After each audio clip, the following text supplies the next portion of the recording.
What the indie pop crap is this? Who picked this song? You're fired. Here's the trick. You can't fire yourself.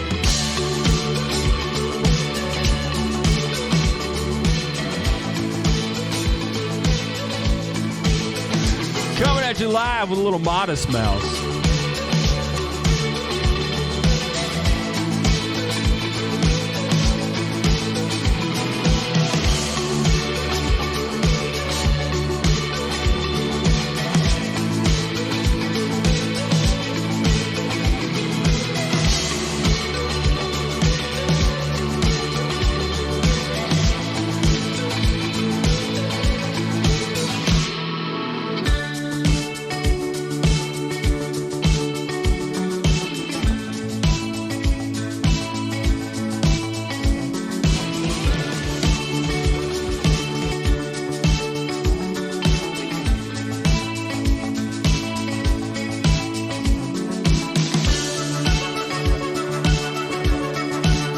Sometimes you just pick the worst music, but you know, you're just gonna run with it. Give me about 5 seconds here and I'm gonna go live on the air.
What's up, everybody? For the next 2 hours, I'm going to be your host. My name is Matt, the Grass Factor Martin.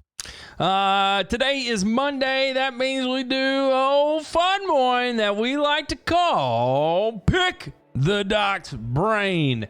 Ray will be calling in sometime around 4:15, and we'll get going on there. We got a collection of different topics we're going to be covering today. I think we got some interesting things we're going to be picking apart. We'll see just how real freaking naughty we can end up getting on whatever it is we're going to be going over, you know. In the meantime, I've had these soothing sounds by a variety of different artists here. Shout out to Brian Lowry for this. This sounds like one of those motivational kicks that I can get on where I honestly feel like a preacher at some point. And today we're covering the one, the only. You see the way it's building right there? It totally goes in with. I could get pretty squirrely there pretty quick. Squirrely count number 1. Although I don't know where it came from, but it's coming from somewhere.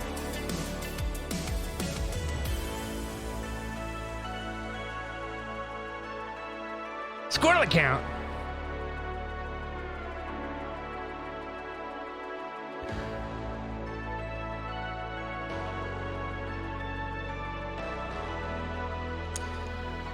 I don't know why I'm having some problems with YouTube and trying to get the chat box to update over here. I don't know why it does that, but it gets a little silly from time to time. I don't know. So anyway, yeah, we're going to be talking a little bit about Obviously, tenacity. People are already asking about tenacity. And then I'm going to hop over here to the list of ones that I had earlier. We'll see what's coming in over there. Yeah, so we're going to be talking about growing in grass in areas where trees used to be. I think that's an important one, and I'm going to try and take notes of all these. So as we cover them, I can at least put timestamps in the video after the fact. We are going to talk to Ray also about... I got some questions about the St. Augustine and the shade and the color response we've been getting, because I've been getting it from more than... because I've been getting it from more than one person, so I want to see the reason why that is the case. Oh, that was a loud noise. Let me hop back over here to the list. Continue going through it.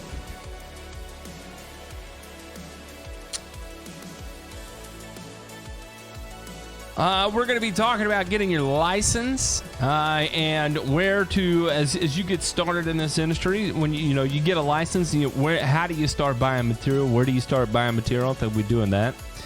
I think that's always a good one. Also had a question about slow-release fertilizer sticks. Which type of binder you use for this fertilizer sticks making, and any problem for the soil? Is it organic or not? Any problem of soil use? If you fertilize on a regular basis, if a plant binder material is harmful to soil? We'll go through that. I think that's kind of an interesting one to unpack, and we'll start taking a look at these fertilizer sticks and see what exactly is in them, because in all honesty, off the top of my head, I'm not exactly sure what the binder material is. If I had to guess, it's probably cellulosic, maybe some waste stream of paper production or something like that. Seemed like there was one more too that I wanted to get to, but we will see.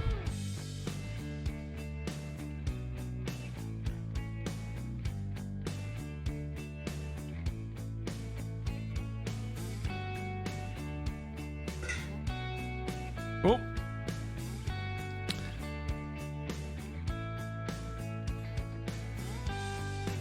Yeah.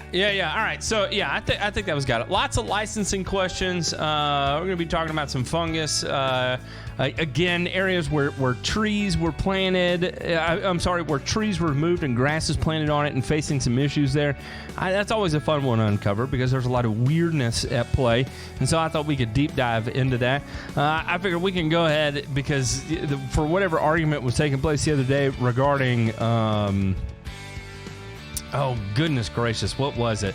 Oh, something about leaves causing issues. So I thought it would be good to go ahead and talk about that. What exactly is the composition of leaf matter, and how that ends up affecting the soil as it breaks down? Fairy ring stuff. Kind of an interesting one. We're going to try and not employ as many guesses today as possible. I see you, Chad F., but I would consider that a guess, and I want to try and eliminate as many assumptions as possible, because we know what happens when you assume. It makes an ass of you and me.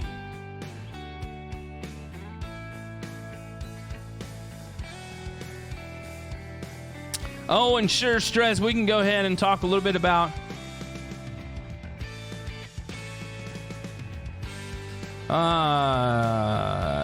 the effect of sethoxidin on planter beds. Right, we can also talk about granular pre-emergent. Granular fungicide as well. Yeah, we can definitely talk about that. We've talked about it before on the air, but we'll go ahead and we'll unpack that as well. Working on the new trigger warning video. I have not had time to record it yet, so it's coming, I promise. So you got to give me time to record it, and then probably 24 hours to edit it, and then it'll be live. realistically, maybe Wednesday, something like that. Let me see. Hang on. Tuesday, Wednesday, probably, maybe Thursday. Let's shoot for that. Let's shoot for Thursday.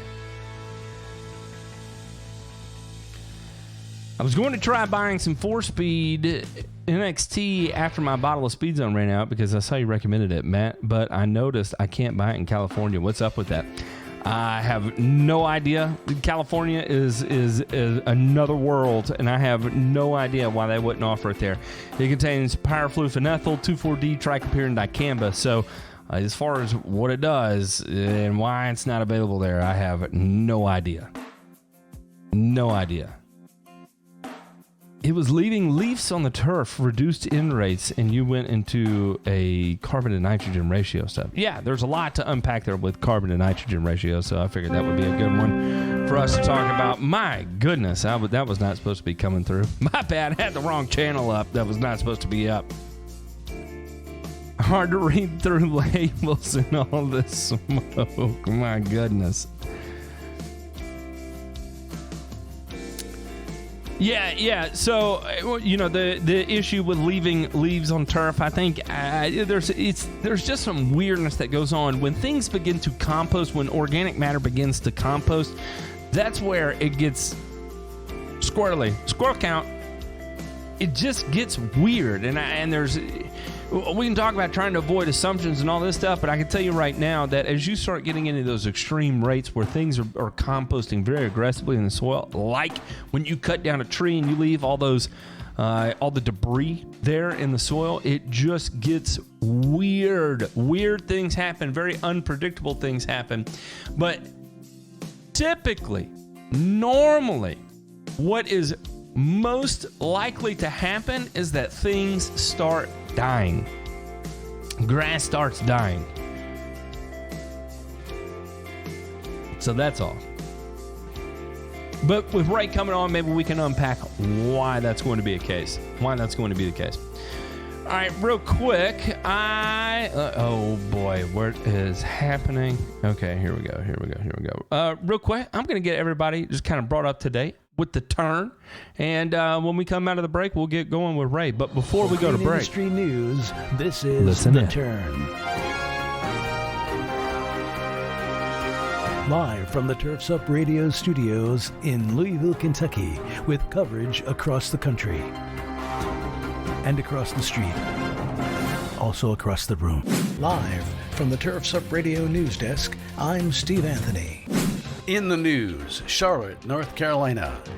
In 2021, Husqvarna will unveil its newest generation of 90cc class chainsaws. This new high-power chainsaw follows the success of the 281 XP, 288 XP, and 390 XP, and the 395 XP. With a focus on performance, maneuverability, and durability, this chainsaw generation from Husqvarna will provide professionals reliability and productivity. The new 90cc class of chainsaw was developed together with professional foresters and tree workers from around the world and is equipped with increased cutting capacity, ergonomics, and enhanced balance for optimal maneuverability. Paired with Husqvarna's X-Cut chain and new professional lightweight bars, both production fallers and tree care crews will now be able to experience a high-power cutting system developed for their most demanding tasks. The new 90cc class chainsaw from Husqvarna was designed first and foremost to exceed accomplishments of its predecessors, said Andreas Rangert, Vice President for the Tree Professional Unit at Husqvarna. Rangert also said they improved the cutting capacity while optimizing the weight and refining the balance, all without compromising on durability. Be you a logger operating in some of the most remote areas of the world or a tree care professional removing a diseased tree in the city, you can rely on Husqvarna's next high-power 90cc class to always perform. More details about the new Husqvarna 90cc class chainsaw generation, including a new technology, will be presented soon and available to buy from the second half of 2021. Local launch times may vary. I'm Steve Anthony for Turfs Up Radio News. Now, with your Turfs Up Radio Sports Report, here's Ryan Breda.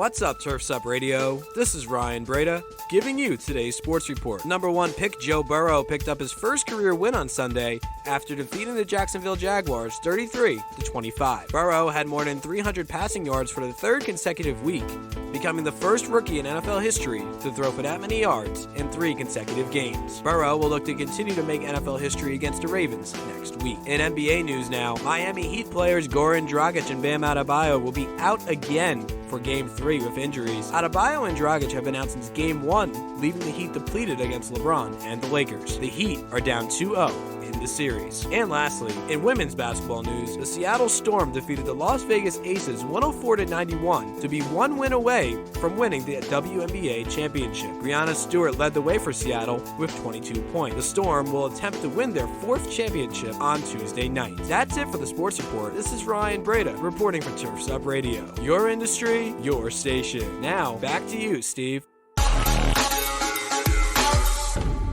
Thank you, Ryan. Now let's turn to your weather across the nation. Here's Turfs Up Radio's own meteorologist, Abby Lancia. Hello everyone, this is Abby Lancia with Turfs Up Radio reporting your national weather forecast. Today is Monday, October 5th, 2020, and things are looking pretty quiet on the map today. The only place we're seeing some rain in the forecast is Central Florida and then on the coast of Massachusetts and Rhode Island. But other than that, we're seeing temperatures in the mid-60s up to the low 70s up in the northeast and mid-Atlantic regions. And then in the southeast going into Texas, we're seeing sunny skies and temperatures ranging from the high 70s into the low 80s. Looking at the Midwest, we're seeing temperatures in the 60s, Minneapolis at 69 degrees today, and St. Louis at 66. Out west, still very warm. Temperatures in Southern California still passing 100 degrees. Although today seems pretty quiet, there are a few things in the forecast for the upcoming week that we want to keep an eye on. Looks like New England will be getting more rain starting early Wednesday, which is good to hear. After a very hot and dry couple of months, Florida has been getting a lot of rain recently, and there's still more to come. Many places getting about a half an inch of rain this week, other places getting 1 to 2 inches, and a lot of this rain is being caused by Tropical Storm Gamma. There's also a tropical invest which could strengthen as it gears towards the Gulf Coast, but we will have more on that towards the end of this week. Also towards the end of this week, the West Coast can look forward to a break in the high temperatures we've been seeing over the last few months. And that is it for today, everyone. This is Abby Lancia with Turfs Up Radio, your industry, your station. Have a great week, everyone. Thank you, Abby. That's it for the latest in green industry news, weather, and sports. To hear more and get the daily updates sent to your phone, be sure to download the Turn podcast on your mobile device. That's Turn for Turfs Up Radio News. For Turfs Up Radio, I'm Steve Anthony for the Turn.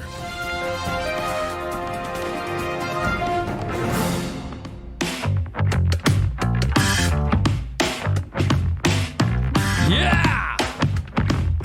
It's my favorite right there. I love that.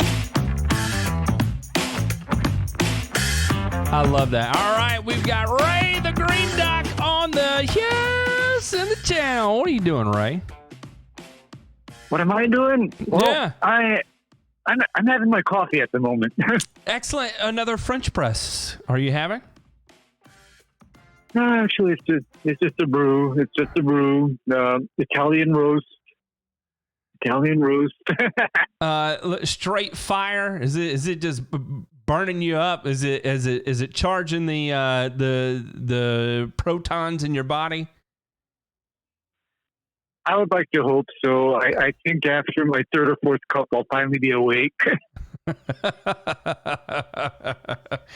Did you have a long night last night? I know. It's not too early for you right now. You're what, 6 hours behind? It's not too early right now. Well, I'm an example of what they call a slow starter. I mean, technically, don't expect me to be even halfway awake before 10 a.m. Hawaii Standard Time. No, I got you. I totally get you. Are you a night owl? Do you stay up all night? No. I'm like hid by about 11 or 12, and I just like my sleep. I hear you. There are. It's amazing the different sleep cycles that people employ. absolutely fascinating how you can take two people and one legitimately needs that 10 to 12 hour time frame in order to feel recharged the next day. And then you could go to the next person and it is a 4 to 6 hours to be completely refreshed. And anything above that, and all of a sudden a certain amount of grogginess sets in. Isn't it bizarre? Sleep is such a freaking weird thing. Yeah, it's a real weird thing, man. But for me, I know, I'm technically awake by about 7, but then it literally takes me approximately 3 hours before everything starts to make sense.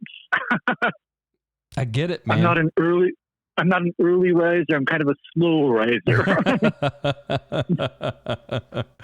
Well, we appreciate you taking time out of your day to come on, and as always, we appreciate your input that you give to us all here.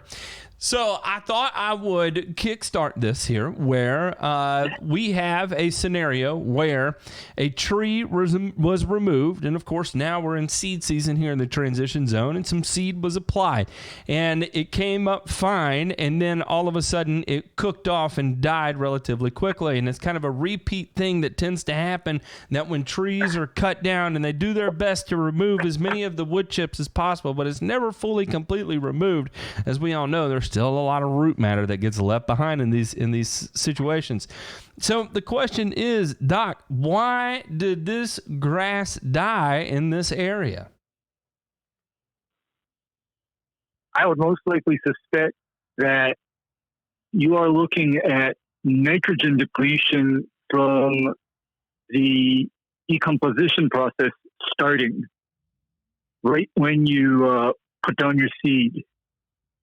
That is my most likely suspect, because it is well known that undecomposed, high carbon containing organic matter will deplete nitrogen from the soil.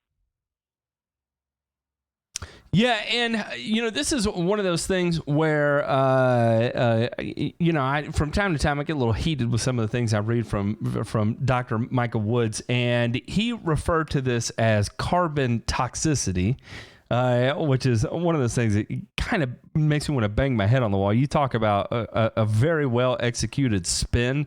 That is a very well executed spin to refer to it as carbon toxicity, because in reality, what's taking place is that as your C to N ratios begin to get a little cattywampus and lopsided, it's going to have to balance it out some way in order for this decomposition to take place. And so a lot of times, a lot of this nitrogen ends up getting consumed.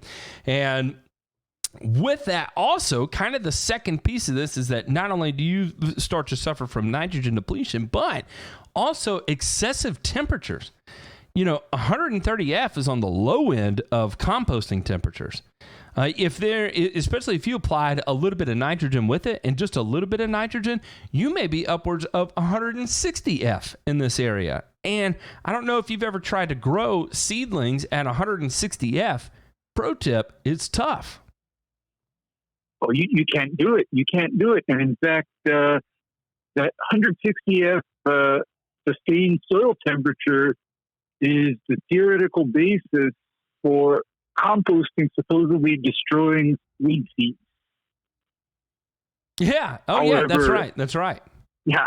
Yeah. However, in real life, composting often doesn't maintain or sustain temperatures anywhere near that. And so that's why I consider compost a non-sterile growing media. Don't ask me how I know. I've seen it in different ways. So, it's no secret. We have lots of compost pads, and it's weird. You get way two totally different temperatures depending on the amount of nitrogen you use. So typically manure-based compost, those are cooking very hot. 160F for us on manure-based pads is nothing. That is totally normal. You see it. Then there are some next to us. There's some experimentation being done with byproduct of hemp harvest. So green waste from hemp production is there and is being composted, and that is a total nightmare to get to stay at 130 F without coming in and spraying urea on top of it. Without that additional nitrogen kick, the temperature is just much, much lower. And at 130 F, that's pretty survivable. I mean, it's hot, don't get me wrong, but that is definitely survivable. Well, there's also this, factor or this curve where the longer something is exposed to an elevated temperature, the more likely it is to actually kill it. So if you can maintain, for example, even 140 F, 150 F over a period of time, assume that most things are going to die. Yeah, if it's composting for 90, 120 days at 140, 150 F, I mean that's going to be pretty tough to survive. That's going to be hard. Most compost piles you see growing out that are being operated correctly and turned correctly, you don't see weeds growing on them, because it's just simply too hot. It's too hot. However, I unfortunately have seen a lot of composting type material that doesn't get hot enough. So it is like the era of weeds like spurges, crabgrass, various invasive vines, various brush species. It's just not a good thing for me because I see what happens and, inside of me, I'm secretly wishing that those piles were actually tarped and gassed. I totally get it. And Ray, in that same vein, with this whole how do I describe this? With this, when you're dealing with tree removal in these types of scenarios, knowing that there is going to be a composting process pretty much whether you want it or not, because you're going to have roots that extend over a pretty significant period of space. You can get in there with the stump grinder and grind it all down, but it's not going to stop the rest of the root system from composting that did not get ground down and pulled out of the soil and completely and totally removed. It's theoretically impossible to achieve all of that. So the question becomes is, how do we handle scenarios like that? Do you bury it under topsoil? Do you bury it under sand? Or do you just employ a little bit of patience there and wait until it begins to stabilize? What I would actually do is I would pound that area with super high nitrogen fertilizer, like, say, urea, force decomposition, and let time take care of it. In other words, trying to grow seed, especially cool season grasses, on that area that's not stable, that's just asking a lot. I mean, my preference would be to deal with that excessive organic matter that needs to decompose, deal with that first, and then come back next year. I don't understand why everybody needs to have their grass, this October or this September. I'm not understanding that because there are various circumstances by which someone is asking for something that is not practical or doable. Unless, of course, you want to bring in a bulldozer, scrape out the next 2 to 3 feet of soil in the area, and then bring in new clean soil. But in absence of that, high nitrogen fertilizer and time is going to be your best friend. Force that decomposition. Yep. Yeah. And I've gone about it, and I'll be honest. Sometimes a single year of waiting isn't enough. I've seen it go longer than that. I'm thinking of one particular property I inherited where they came in and they scraped everything as much as they could. I mean, it was forest, very, very dense vegetation where, you had trees basically on 6-foot centers, it felt like, just throughout an entirety of 14,000 square feet that used to be a backyard forested that was all cleared. And the first thing they did was invest in a bunch of sod, in $14,000 of sod being installed, and it took no time at all for it to die. And then that was when I got the phone call to come in and take a look at it because I just lost $14,000 in sod. And you start trying to dig into the history, like, okay, what's going on? How did all this? I mean, because it was dead. And you start asking, how did we get in this situation? What's the watering schedule? Have you applied anything to it? Is there potential for fungus? What is it? And then you catch it that, well, in December, we cleared this entire lot and then sodded it. And you're like, what was growing here? And they're like, well, it looked like the forest that's behind here. And you're like, there we go. That is the situation that we run into. And they're like, but they ran a bulldozer and they put topsoil over everything so they could plant into it. And I'm like, okay, that's fine. That's fine. But you have to remember, if you have a layer of significant amounts of wood underneath, then you are going to be generating a significant amount of heat as well. And with that heat, just weird things are going to happen. And as it's composting, other weird things are going to happen. You're going to have a huge influx of different bugs that move into it. And it's not to say that necessarily that's going to cause a problem for the turf, but it just contributes to the weirdness of everything that's going on. And even that year, I refused to touch it. And the next year, we attempted to touch it, and it was still the same exact thing was going on. You could dig 4 inches into the ground and feel the heat coming off of it. Like it's just not going to work yet. It's got to move on a little further than it is right now. That's exactly right. And the relationship between, say, soil pH and decomposition. What is it? Okay, typically more acidic soils tend to delay or prolong that decomposition process.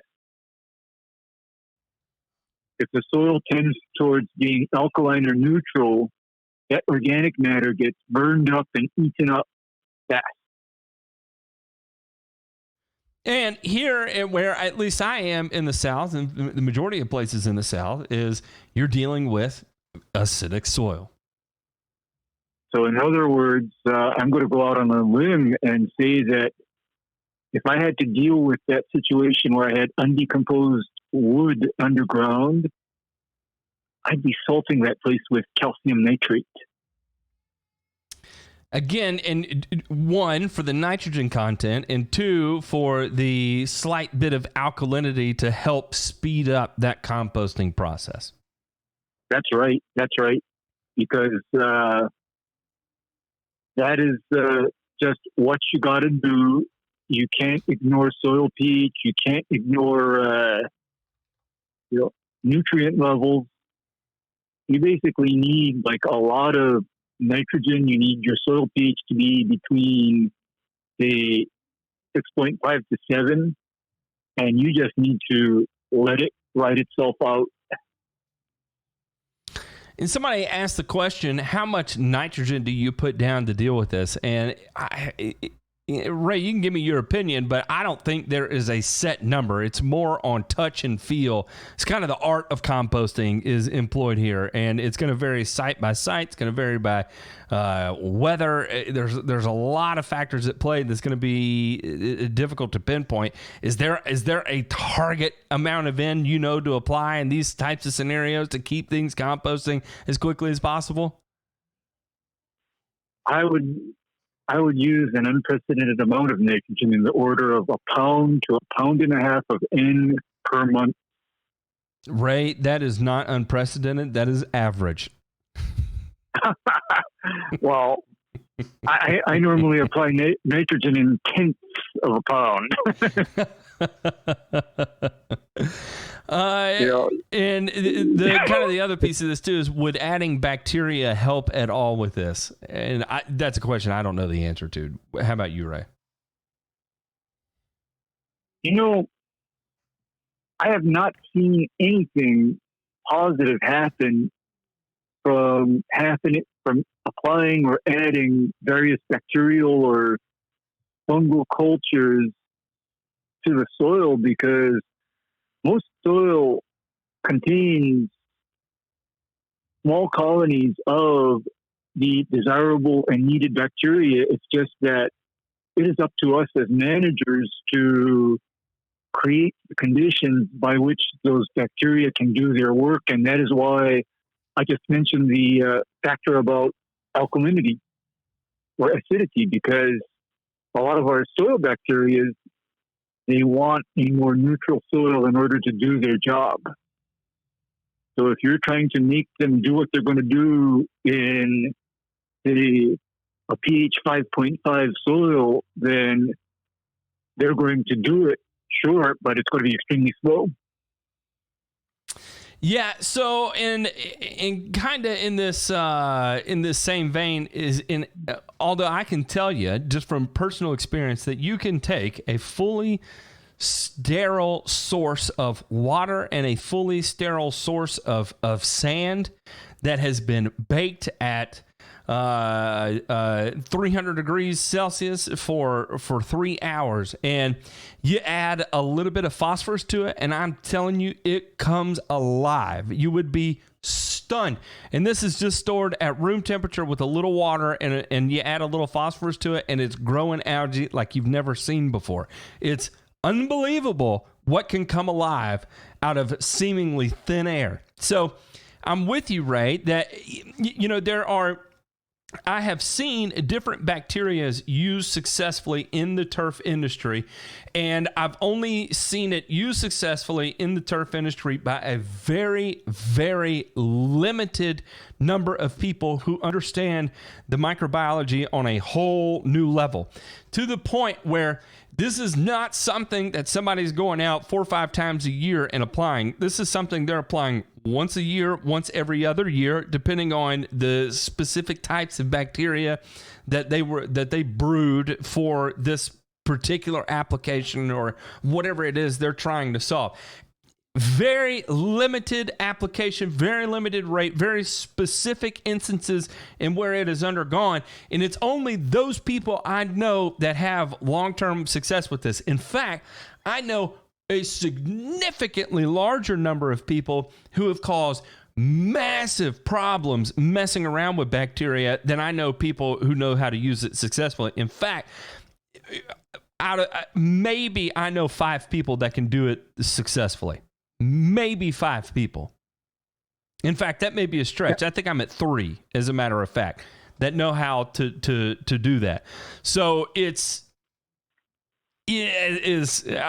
going to go back to the squirrel count here.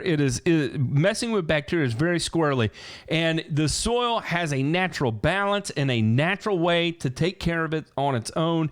Adding bacteria to something like this to aid in decomposition when it's already at 160 degrees Fahrenheit or 150 degrees Fahrenheit ain't going to make it happen any faster than it is by adding bacteria.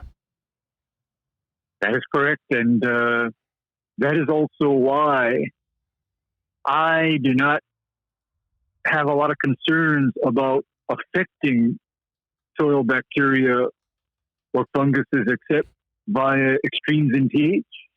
I have very little concerns about it because, like what you said, in nature, a lot of your bacteria, funguses, etc., they actually exist in the form of spores that are remarkably environmentally resistant.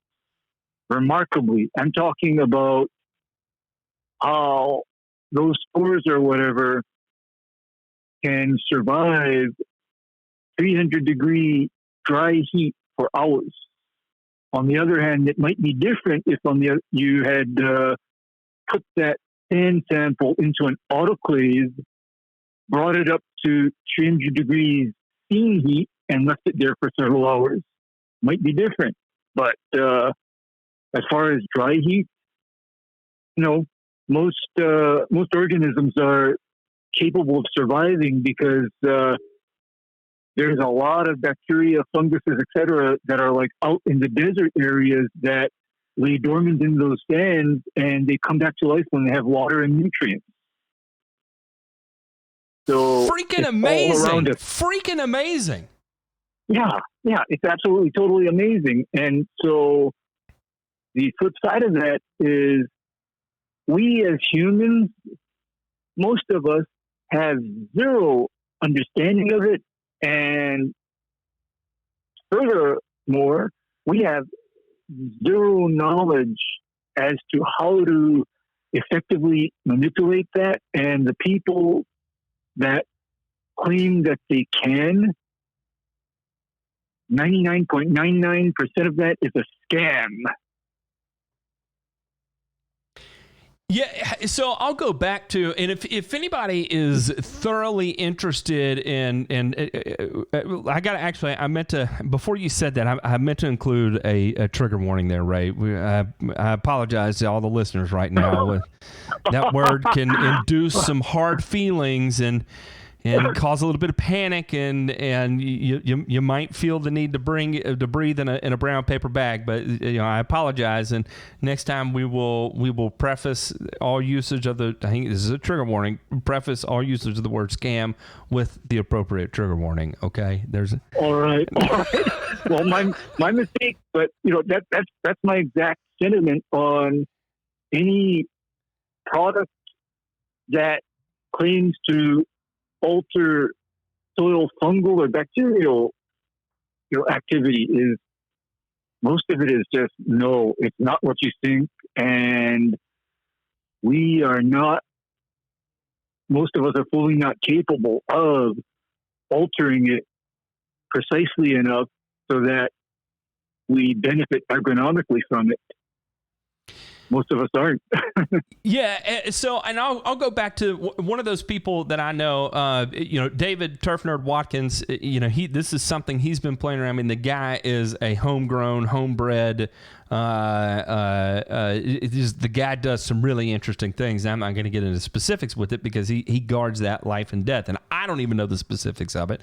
But I implicitly trust what he has done with it because, one, I've known him for a long time. Two, I've seen the development of his business, and three, I've seen his properties, and so I get it. He has a level of understanding there that 99% of people don't. And then we'll move into like companies like Polytech Organics. Again, this is a company I talked to about these types of things. And Polytech Organics, before they told me, they're like, great, glad you have all these ideas. He said, but first things first, what I need are base materials from you so we can conduct shelf stability studies. And that way I can give you real data on what's going to work and what isn't going to work, even from just a product viability standpoint, before we even get to the point of testing how this interacts once applied to the soil with the other ingredients you chose in this type of product. So it like just completely blew my mind. I was like, number one, what a great business to do business with, right? Someone that is willing to shoot it to you straight like that on the front end, other than tell you, oh yeah, hell, I'll sell you whatever you want. You just throw it in there and good luck, buddy. But two, to have the know-how and the means to be able to conduct those types of feasibility studies to make sure you're not stepping in a bunch of doo-doo. And like one of the things that was recommended to me, by Polytech Organics was that before you even head down this, is you have to understand, this is something you have to fully grasp, is that you may have one customer that is trying to apply this across 300 acres. And the reality of the situation is that it may only be beneficial for 100 of their acres, and the other 200 of their acres, it's not going to do a damn thing for it because they do not have the same qualifications and the needs of those 100 acres in the balance of the 200 acres. And it's a tough pill to swallow because you, from a product development standpoint, something has to be effective across the masses or it's not marketable, right? Or it is marketable, but you won't be able to sleep at night. Most people wouldn't be able to sleep at night. So it's a odd touchy. You have to have the most innate knowledge of every piece of the puzzle in order for that to work correctly. Boy, I'm glad we touched on this because, in my opinion, it is just so interesting. One, what's already out there right now, and two, how much of it is not providing the benefit. You know what I mean? Is trigger warning operating as a scam towards people in trigger warning? Yeah. That's because I've known about various products that claim to alter soil biology since the 1980s. Okay, since the 1980s, as a amateur home gardener, I mean, I've seen all of the advertisements in the magazines and whatever, and they're all just claims, and they're all claims with just very dubious research behind them. A great way to put it. Yeah. Yeah, very dubious research because, in other words, these claims are not replicated. They're not, properly peer reviewed. It's just like, one researcher or two researchers said that, it does this, this, and this. And then after that, you have all manner of testimonials from individual consumers that say that, this stuff is fantastic. And so it all was the predecessor to the uproar created by the various humic products and biochar products. So this is not my first time seeing this, in the market of agronomic products, because I remember seeing this before in the 1980s. Wow. What was that like? What was that like? Yeah. Well, already for me, I came to the conclusion that, no, this is too good to be true, because even back then, I got better results from correcting pH and providing plants the NP and K that they wanted. So that kind of solidified my position on it. Ray, real quick, let me take a break, and when we come back, let's kind of hammer down on this. And I've got some theories on what's going to be coming up in 2021, 2022, pending the results of the election. I'm not going to say anything yet, but pending the results of the election, I'm telling you, just based on the people that are reaching out to me, I at least want to share that piece of it. So real quick, we're going to take a break, and when we come back, let's head out over there into the deep end in some place and see what kind of scratch the surface we can play. All right, you're listening to Turfs Up Radio, your industry, your station, the only live radio station dedicated to an entire industry, the green industry. I tell you what, I couldn't be more proud to be on this show every week and have people like Ray on to come on and deep dive into these topics. This is all information we can carry with us out into the field and execute on every friggin' day. Oh, I just love it. I absolutely love it. I adore it. In the meantime, like I said, I'm going to take a break. When we come back, let's talk about impact investing and let's see what's coming up on the horizon. Turfs Up Radio, your industry, your station.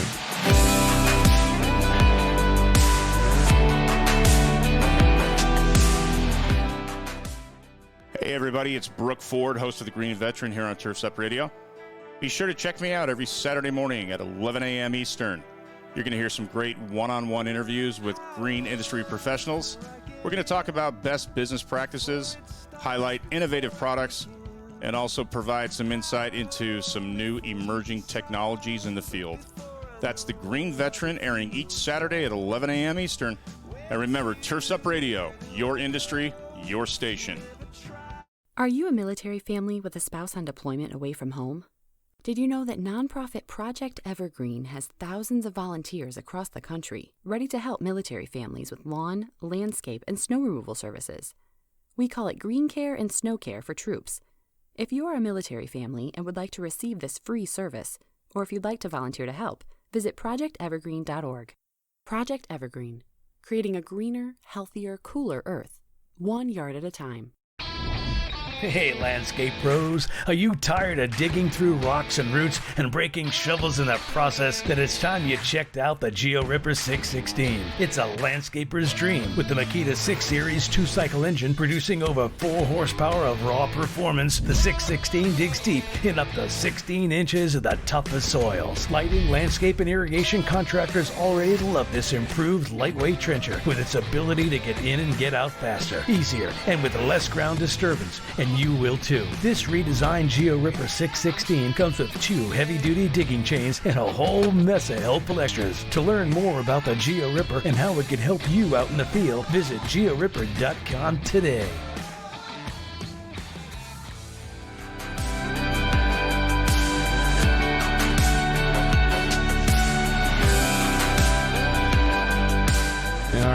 All right, we are back.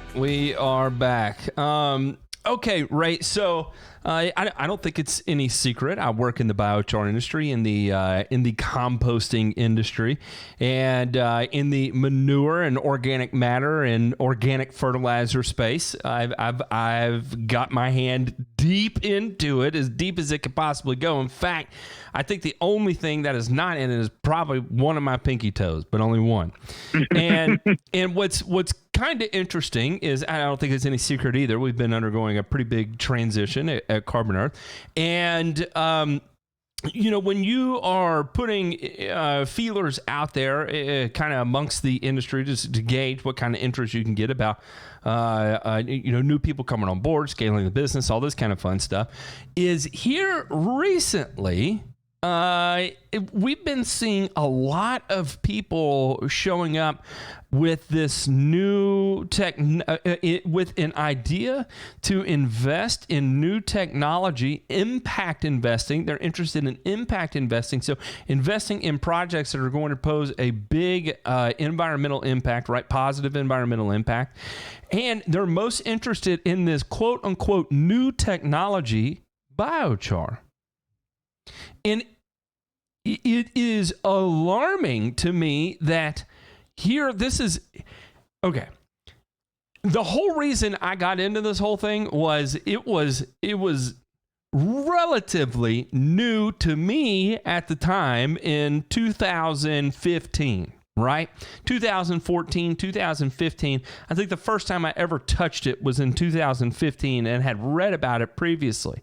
When I started doing research into it, the research started predating by decades prior, right?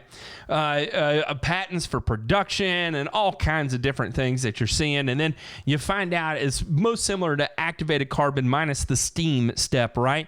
And that starts going back even farther and farther. And then you start getting real squarely where activated carbon at one time used in turf and attempted in agriculture in weird different spaces.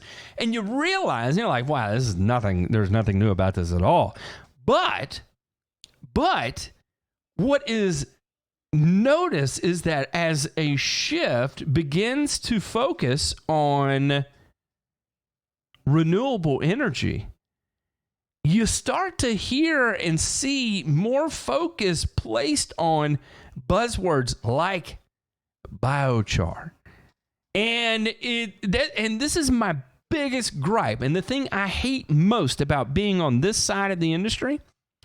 And I try to be completely and totally transparent about this. If you are the type of client or lawn care applicator that is making, 4 to 7 to 8, 9 applications a year, I would love to put my products against what it is you're currently doing.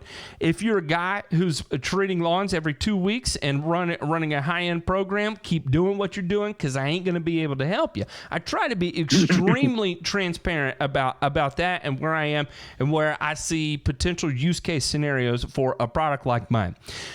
Now, the biggest issue I have are the people who are coming into the industry with this idea of this new technology, this new biochar technology, and without any experience other than being an impact investor, start telling the story about the positives that biochar actually provides. In trigger warning, begin trigger warning. So much of what is promised about it is a full-fledged scam in trigger warning. That's where you start unpacking these new people come in under the guise of impact investing, and they're going to help develop the market. They want to try and create a market for this product, and still 99% of them are interested in just the raw biochar,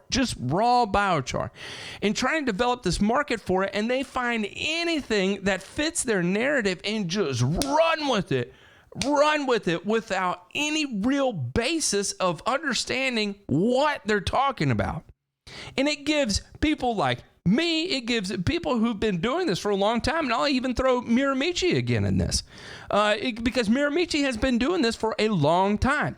I feel like they have a good understanding of where to get the most success out of their product. And so when people come in on it and start making these outlandish claims, it creates this weird space for a product developer to have to come in and say, listen, what they're saying sounds great, but it's full of shit. Like, ain't none of it true. So let's back up and talk about the possible benefits that you could experience depending on the situations that you face. And you have to, and while that sounds good, and I appreciate them speaking positively about the product, I've got to get real with you that half of that is just BS. Just forget you ever heard it. And it's so odd to have to talk negatively about what you're doing in that way, but at the same time, you'll never be able to meet those expectations that the people are just vomiting out of their asshole that they don't know what they're even saying. Yeah. That's as I said, I've encountered that for the past, I want to say, almost 35 years, Matt. 35 years. I could only imagine what the variety of different products that have been put before you over a 35-year career. Yeah. 35 years first, like I said, as a amateur home lawn person and home gardener, and then in the 1990s as a turf professional, and basically I've seen it. Nothing new. And in that time, I basically condensed it down to basic agronomy comes first, and there is no substitute for basic agronomy. So I'm either, to the listeners, a breath of fresh air, or I'm a representation of the old pre-1980 way. One of the two. And that is what's so crazy, because at the forefront, and no matter what the promise of any of these products are, the part you cannot genetically get around unless you absolutely alter at a genetic level the plant itself. The part that could never be circumvented, that can never be circumvented, again, unless unpacked and restructured with new DNA, is agronomy. That is the foundation, is agronomy. Yeah, basic agronomy. And that principle, I applied to turf management and ornamental management very, very fiercely, actually, extremely fiercely. And that's why I'm so quick to quickly shoot down any kind of attempt to inject minimal, miracle products into the situation. That's why I'm so quick to just shoot it all down, because I'm sorry, I cannot imagine a way to make plants function correctly when they're missing their N, P, and K and their micronutrients. I just, as long as I've gone to school, I have not seen any way to make that happen. And oh, by the way, attempts at that have actually dated back to the 1950s. Do you know who first started work on that kind of stuff? Is this part of the Green Revolution? And I can't remember the doctor's name. No. This is about how in the Cold War Soviet Union, the researchers there were trying to inoculate soils and plants, etc., with various bacteria and funguses, supposedly to make those plants be able to mine phosphorus out of the soil. Was this kind of a reactionary thing to the major famine they faced by deciding to plant a bunch of corn in an area where corn wasn't supposed to be growing? Yep. That's all part of it. Is growing corn, growing soybeans, and even their wheat crops in places where the soil was just bleh. And their answer to that was, let's put our scientists to work trying to inoculate the seeds with bacteria that is supposed to mine unavailable phosphorus out of the ground. And guess what? It plumb didn't work. Okay, it didn't work.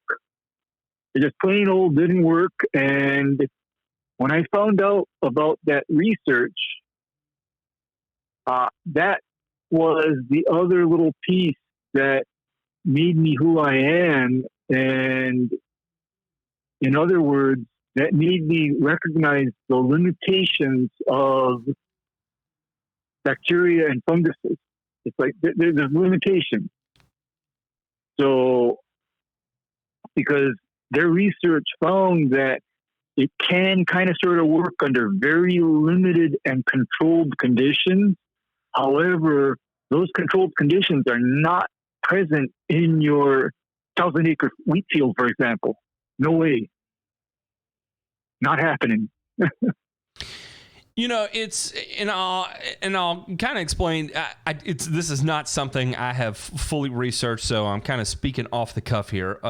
With my wife and I were actually having a conversation with a Russian exchange student who obviously was significantly older and was in an agricultural field, and we were talking about the famine of the Soviet famine and in the USSR, and this desire to want to plant all these different crops that weren't necessarily suited to go there. And we're not talking about when we talk about these things about why agriculture oftentimes isn't touched and it gets passed down to us is we're not talking about the deaths of 10 or 20 people, which is horrific to begin with. Any death is too much death. Like, I'm 100%, I do not want anybody to die. I don't want anybody to suffer. If there's one thing that pains me at night is the thought of innocent children out there suffering. But we're talking about millions of people dying of starvation. Millions of people. Yeah, they just died. And the other place where this kind of work got done was in good old China after the Maoist revolution. They monkeyed around with similar research, trying to get, crops to mine things out of the soil, and same thing happened. There was a famine in China after the revolution.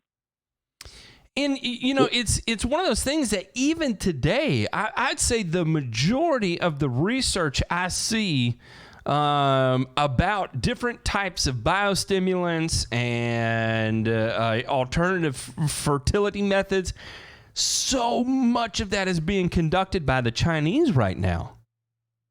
Yep, China, and previous to that, it was done in Cuba, done in former Soviet Union, right?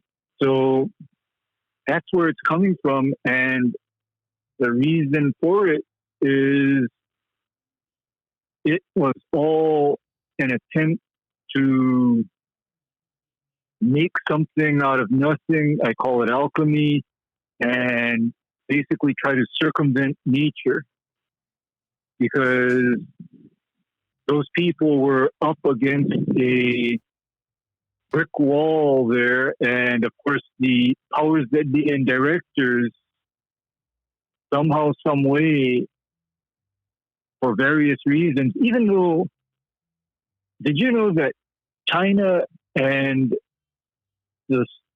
Russia, former Soviet Union, did you know that they have significant reserves of phosphate rock?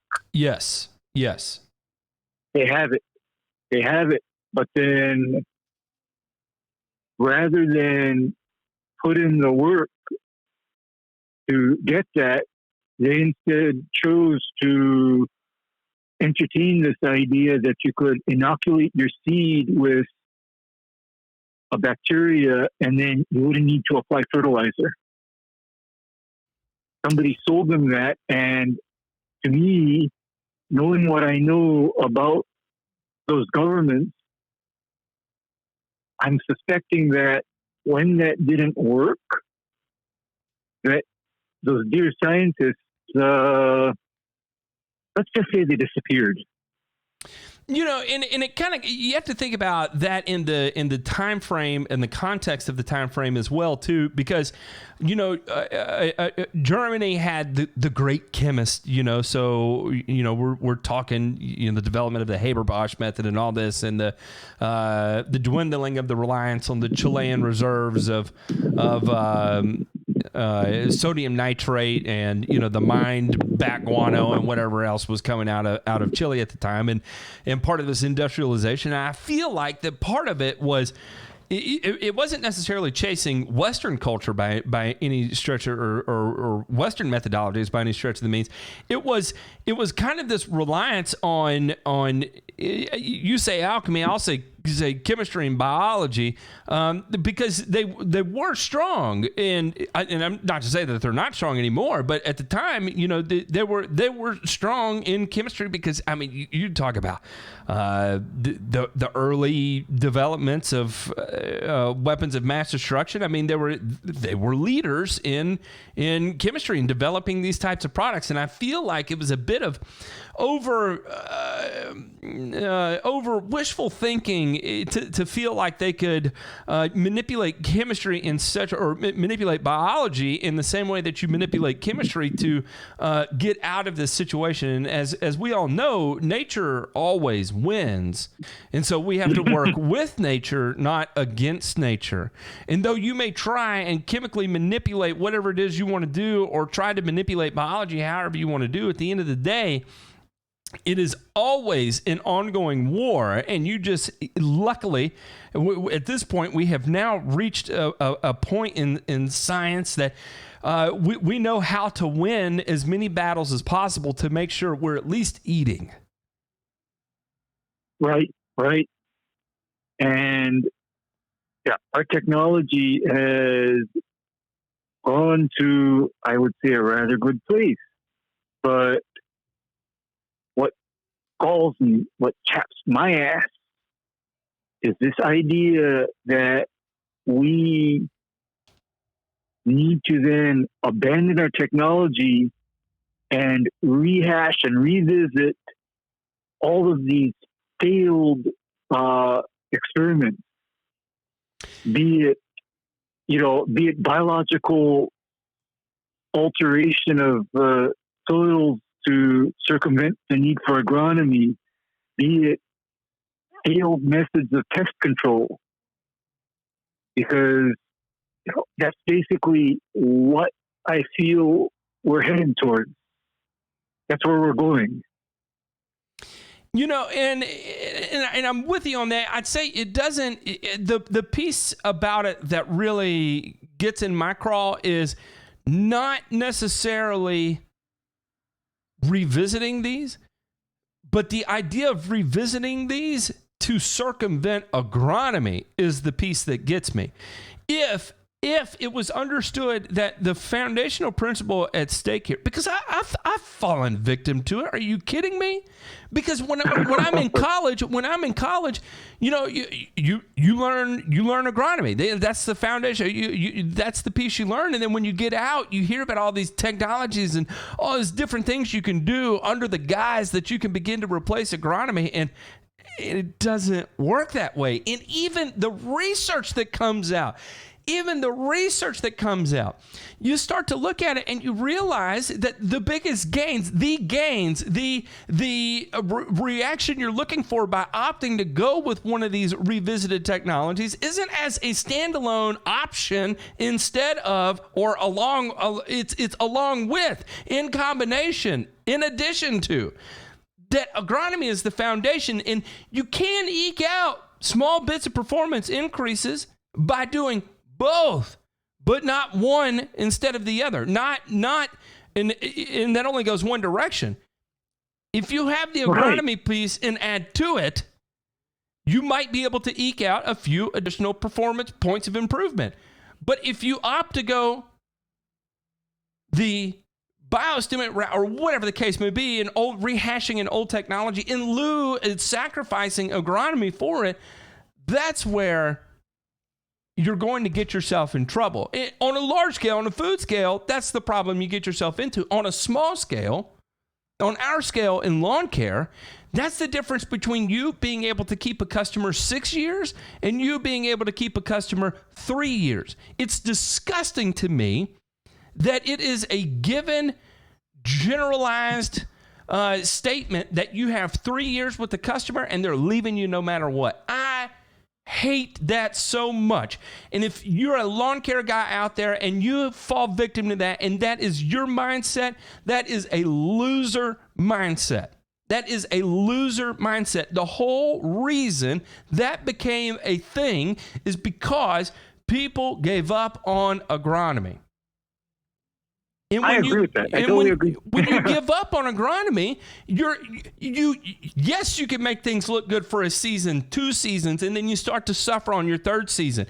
Really, you start to suffer in your 2nd season, and it begins to show its head, and it starts to call into question your competency. And then sometime in that 3rd season, that's when your competency really actually shows that you are incompetent, and they end up leaving you. And so it just became the status quo that, oh yeah, you just get 3 years and they're long gone. No, bullshit.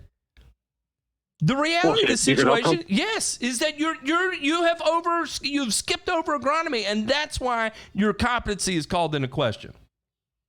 Absolutely, because that is actually the reverse of how I usually end up, Matt. Because do you know how I usually end up? Out. Okay, I warn people. First year, your lawn may be a shit show. Okay, I tell them like it is. First year, your lawn's probably going to be a shit show, and the reason why it's going to be a shit show is because all of the agronomic principles are going to take at least a year to be fully implemented and established. Year 2 gets better. Year 3, even better. Year 4, well, you're probably going to develop a short memory and not remember how bad things are when you first started, because things getting bad or going backwards, that's not how it works for me. If anything, people tend to develop a short memory of how bad off they were. If you can imagine that, Matt, if you can imagine. Yes, unfortunately, I can imagine it a little too realistic, and this is kind of benefit there too. That I will say is that software within the industry has become a big advantage in that, because, like, I know Picture Perfect Lawn Maintenance up there in Virginia, they use a particular piece of software and document every visit on the property with a photo. And so when a lot of times if it's ever referenced that, oh, I just didn't have this problem last year, they love to go in and pull up those pictures and show them and be like, oh, really? Because I have photo documentation that since we started on this property 4 years ago, you've had the same damn brown patch. It's nothing new. Right. And actually, for me, what changes things is because I'm there so often. You want to test my memory versus someone else's memory? That's barking up the wrong tree, Ray. No, because true or false, I have been accused of having a photographic memory. True. Yeah. So you want to test my memory versus your memory, and the fact that I'm there often enough to remember small changes, extremely small changes. So, but then that goes back to, with proper agronomy in place, not magic, not alchemy, not what I'm going to call nicely alternative agronomy. Your changes are positive and maintainable. And by the way, here's the frequent accusation that I hear about my method and what I do: that I'm poisoning the soil and I'm, quote unquote, making the grass dependent on chemical fertilizers. Yeah. Yeah. Making the grass dependent on chemical fertilizers. Actually, Ray, that'll be the next topic we get into. So let me take a break real quick, and then we will deep dive into that, because boy, this is going to be a good one too. All right, real quick, you're listening. We're going to take a break, and we're going to be getting into this. If you have ever been told that by using conventional fertilizers, you are making the plants dependent on chemical fertilizers. Turfs Up Radio, your industry, your station.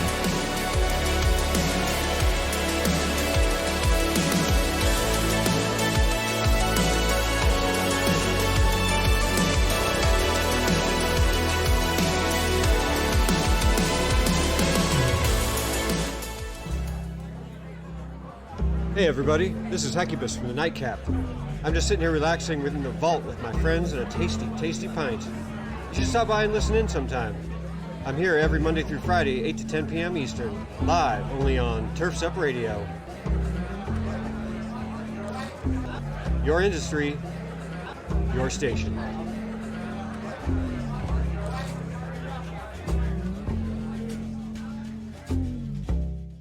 Every Wednesday night. Uh-oh, guess what day it is? Hump Night with The Duck, 7 Pacific, 10 Eastern, only on Turfs Up Radio. Hump day? We have to put up with this? The Rock! The hot place! You're not the top. Do I see something wrong?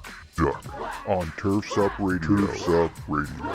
Your industry, your station. Are you a military family with a spouse on deployment away from home? Did you know that nonprofit Project Evergreen has thousands of volunteers across the country ready to help military families with lawn, landscape, and snow removal services? We call it Green Care and Snow Care for troops. If you are a military family and would like to receive this free service, or if you'd like to volunteer to help, visit projectevergreen.org.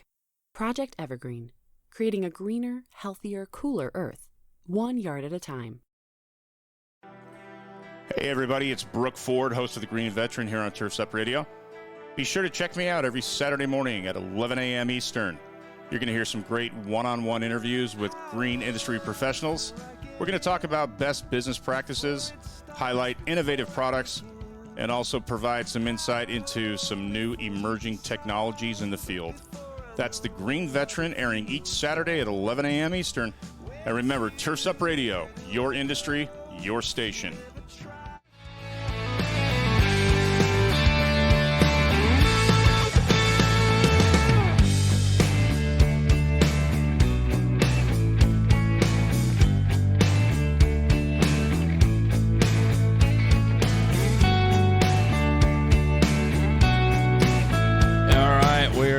We're back. So, Ray, let's dive into this. Chemically dependent turf. You use conventional fertilizers. Your turf has become dependent on it. What does that mean? Oh, wait. Real quick. Trigger warning. Okay. All right, go ahead. Okay. What that means is, that means the same to me as someone telling me, Ray, you've become dependent on oxygen or dependent on water. Well, guess what? Those oxygen and water are essential to my physiological function. Unless, of course, I go back to the Russian or Chinese scientists and ask them to come up with a drug that will enable me to function without either water or oxygen.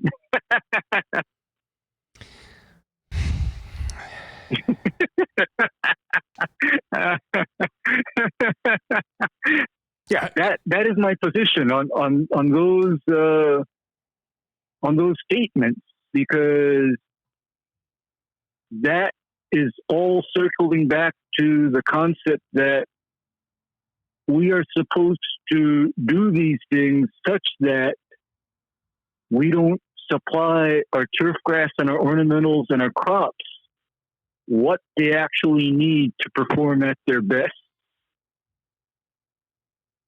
So, and this is one of those things that, and when people say that, I think the intent of what they're saying is, and it's misinformed.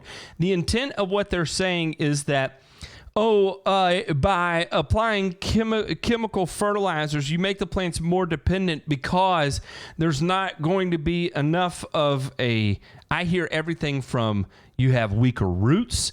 I hear that you have less organic matter in the soil. There's less biology in the soil. And the part about it that is untrue is, well, everything. Okay, so it has been shown. There are lots of charts out there that show root systems with NP and K available, with just N available, with just P available, with just K available. And it's hilarious that the way you end up seeing the development of the root system. With NP and K available, you get three particular sections. You have a shallow, a mid-range, and a deep range section that all proliferate out. If you just limit yourself to phosphorus only, you begin to lose that second and third range. If you run potassium only, you will run deep and be very spindly. If you run nitrogen only, you're going to run somewhat deep and very non-spindly at all. You have very few branches that come off of it. You can go deep, but not necessarily a significant number of lateral roots that are produced out of it. So that is immediately just debunked, gone, that you cannot have a root system with a conventional fertilizer. At the end of the day, the plant doesn't know the difference in the NP and K sources. Now, then the second piece of it is that as far as it as the decomposition of organic matter and less recycled nutrients that go into it, that couldn't actually be farther from the truth at all. In fact, one of the studies we looked at, I guess it was a couple weeks ago, showed that and that was when we were talking about Dr. Bill at UNL, his research showed that you could actually over-accumulate organic matter through over-applying nitrogen. So you want to talk about creating a self-servicing type of nutrient plan there. Get out there and way over-fertilize one or two times, and you're going to give yourself a pretty significant head start on things as far as it actually being able to take care of itself without a lot of significant follow-up on fertilizer on the back end. So where this came from, I don't know the origin of it, but there's actually nothing accurate about it.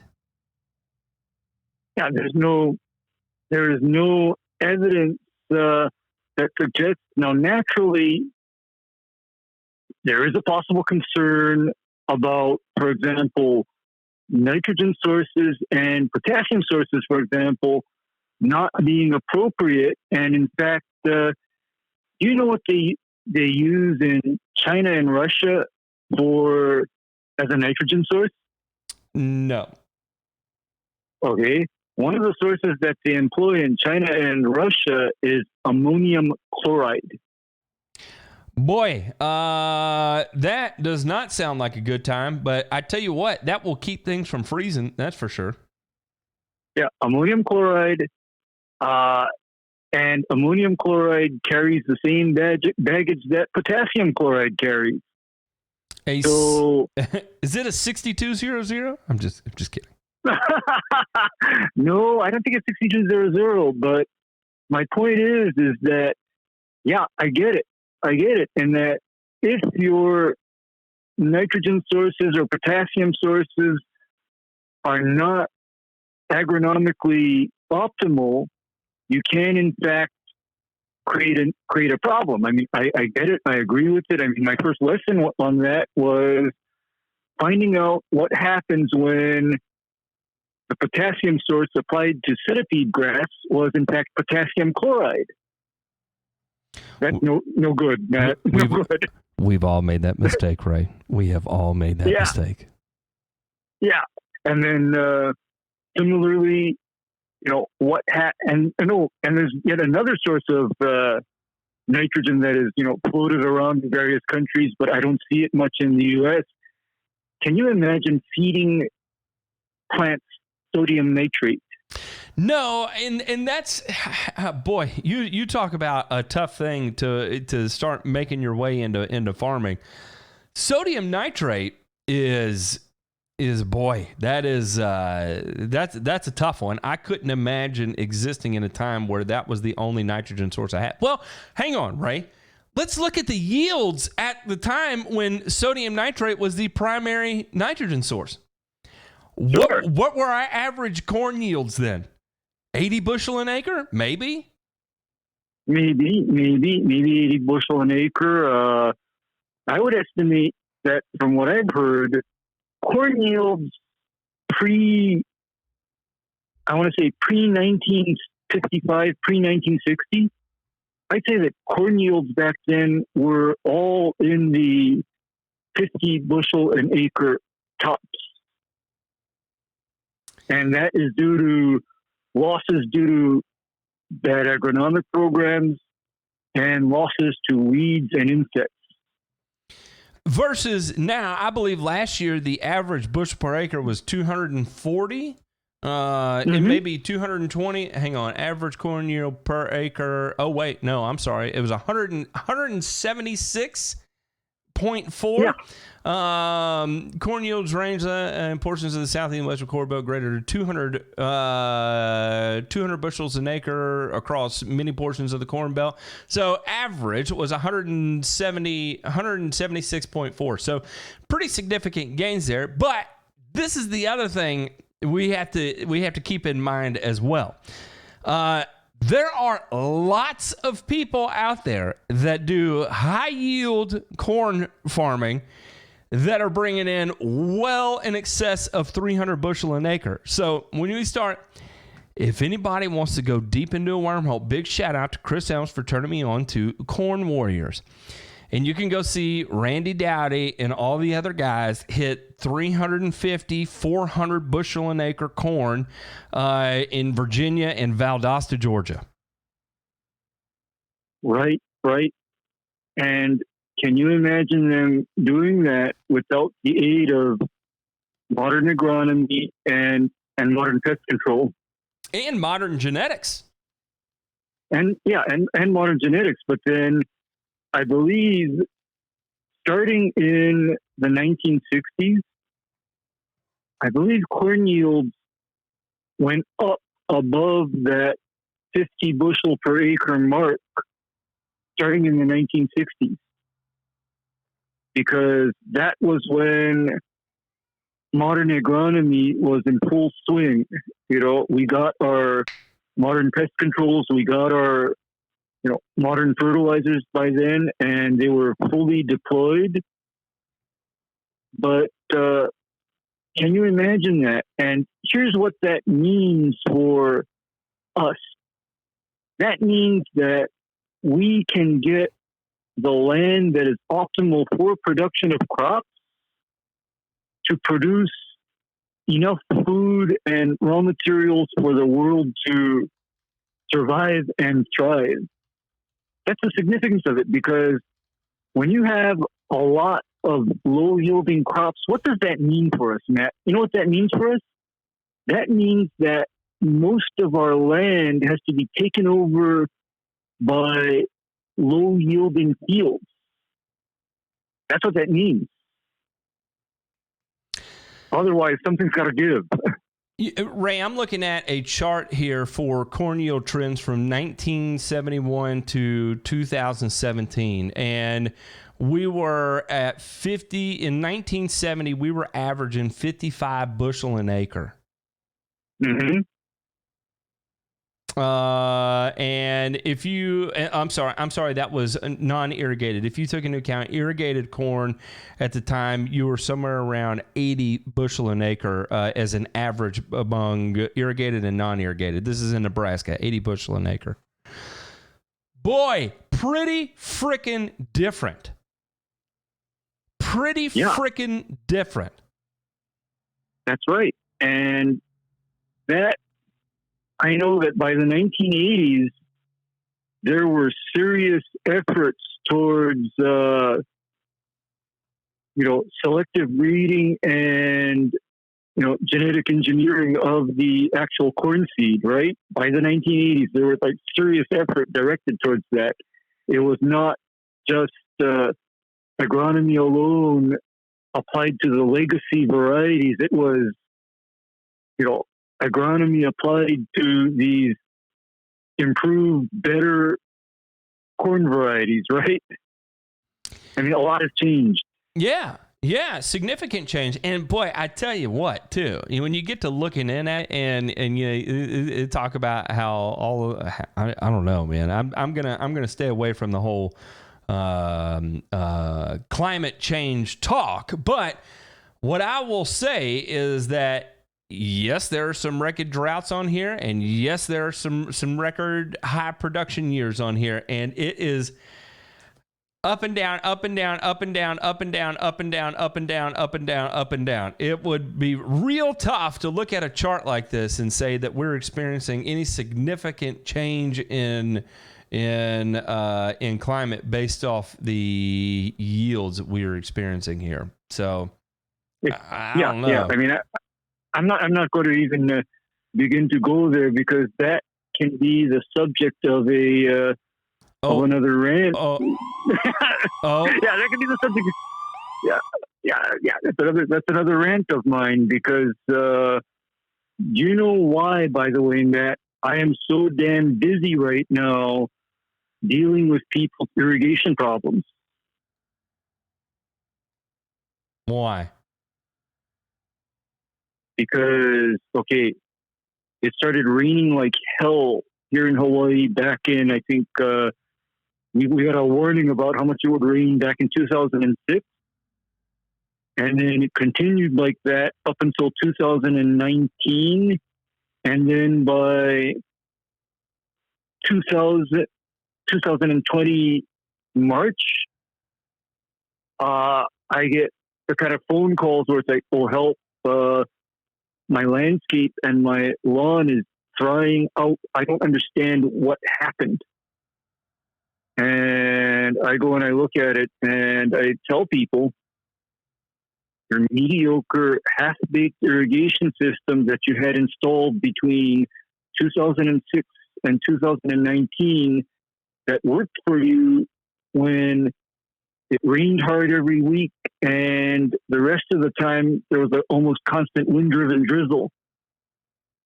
We now don't have that because I haven't seen significant rain since March of this year. That's pretty dry. Yeah, that's pretty dry, and the temperatures around here have been going up into like 89 degrees, 90 degrees officially at the international airport, but a lot of the island is actually about 5 degrees hotter than that. So go figure. Jason Traylor made a good point here too. He said equipment technology has helped with that too, and 100%. Let me tell you, agriculture is leaps and bounds. I mean, it is the industry standard now to have GPS controllers on your planting and fertilizing equipment. In fact, even your sprayers are real-time mixing prior to entering the boom. I mean, their tech is just above and beyond. It's what we one day wish we could run into. In fact, this is one of my favorite things to look at. There is an app called Ag PhD, and these guys have a YouTube channel, and I love watching the trends in agriculture because it gets passed down to us usually a year or two after the fact. But you can download an app called Ag PhD, and as you hop on over here, hang on, what is the removal by crop? Ag PhD fertilizer removal by crop, right? And you go into this, and sorry, this has nothing to do really with equipment, I guess, but say we go to corn, right? And we type in, we're looking to harvest 300 bushel an acre. It will tell you what you need as a rough number here of what you need as far as NPK, sulfur, magnesium, calcium, and copper in order to hit that 300 bushel an acre. So you need 336 pounds per acre of nitrogen, 153 pounds of P2O5, and 405 pounds of K2O. Anybody notice that with corn, and when we start talking about Bermuda grass and potassium requirements, remember those two are both C4 plants, but basically a 1-to-1 on N to K there, which is pretty interesting. But there you go. I feel like when we start talking about turf grass, the big piece that seems to kind of evaporate out of people's heads, and the whole premise behind using soil testing to full circle this back into turf grass is we are dealing with the same thing. Nutrient removal is still at stake here, but we're not doing it under the guise of harvesting.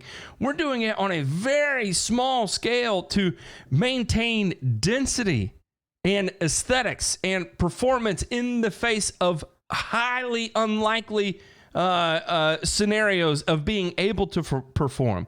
That's where we're going, because remember, the further into those seasons that we can keep things performing well, the bigger and better, the more positive environmental impact we're going to end up having. That's right. And you say harvesting. My experience with harvesting is, as you remember, I'm in a state where grass clippings are typically all picked up, right? Yes. Grass clippings are picked up. And so my agronomic needs are considered a lot higher. And in fact, I've seen turf collapse and fail when it is fed, for example, either high nitrogen or nitrogen only, because you know what's happening to that turf. What? Under a high nitrogen and high, and all the clippings removed program is that the turf starts to literally run out of potassium, phosphorus, calcium, magnesium, and all of the micronutrients. It starts to run out. Because nutrient removal. Yes, it's nutrient removal. It's harvesting. I mean, my introduction to that was probably about 40 years ago when I watched my grandfather put bags of 111 into a fertilizer spreader and drive that across his, pasture. And he told me the reason why I'm feeding is because the cows eat the grass, and then I send the cows to the market. And all that food that we're eating comes from the fertilizer. That was my first lesson in nutrient removal, by the way. Yeah, and what a strong one. And I get when you start getting into, and this is where it starts to pique my interest on